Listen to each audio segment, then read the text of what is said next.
మీద పూజ అయింది అధ్యక్ష. నా జన్మ తరించిపోయింది అధ్యక్ష. ఇట్లు చెప్పుకుంటూ పోతే ఈ సెషన్ కాదు, ఈ రాత్రి కాదు, ఎప్పుడు సరిపోదు అధ్యక్ష. అన్ని డెవలప్మెంట్ ఇవన్నీ వండర్స్ అధ్యక్ష. చరిత్రలు నిలిచిపోయేటి అధ్యక్ష. సచివాలయం అంటే సెక్రటరియట్ అంటే మామూలు విషయమా అధ్యక్ష? కాళేశ్వరం అంటే మామూలు విషయమా? ఇవన్నీ కూడా మాయంలో జరిగినందుకు ఒప్పుకోవడం గర్వకారంగా ఉంది అధ్యక్ష. ఇవన్నీ మా కేసీఆర్ గారి ఆశీర్వాదం వల్ల, మా కార్మికుల కృషితోటి అధ్యక్ష. ఇవన్నీ కూడా మా కార్మికుల కృషి ఉన్నది అధ్యక్ష. కాబట్టి ఒక యజ్ఞంలో నేను కూడా భాగస్వామి అయినందుకు ఎంతో అదృష్టవంతుని అధ్యక్ష. ఇప్పుడు దేవుని జపం చేస్తూ కొంతమంది పెద్దలు మనుషులకు ఒక విషయం చెప్పాలి అధ్యక్ష. మనం ఈ రామచంద్రుల పరిపాలనలో త్రేతాయుగంలో మళ్ళీ షురు అయింది అధ్యక్ష.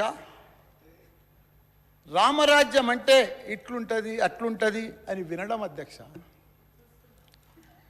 రాముడంటే మనం ఫోటోలనే చూసినాం అధ్యక్ష.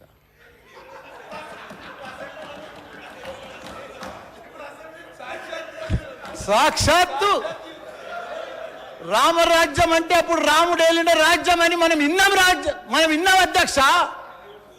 కానీ సాక్షాత్తు మన తెలంగాణకు ఐటీ రాజ్యం తెచ్చిన ఘనత మన తారక రాముడు అధ్యక్ష.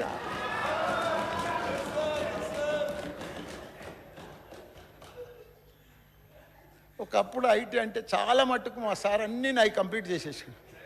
నేను అన్నీ చేసుకొచ్చినాయి సగం పడం మా సారే చెప్పేసాడు. సరే, ఆయనది నాది కంబైండ్ కాబట్టి, ఆయనది ఇండస్ట్రీ, నాది ఫ్యాక్టరీస్ కాబట్టి దగ్గర రిలేటెడ్ కాబట్టి చెప్పేసాడు. దానికి కూడా ధన్యవాదాలు. టిఆర్ఎస్ అంటే చంద్రుడు, బిఆర్ఎస్ అంటే సూర్యుడు. మన ఈ తెలంగాణ గడ్డ ఉద్యమాల అడ్డా అధ్యక్ష.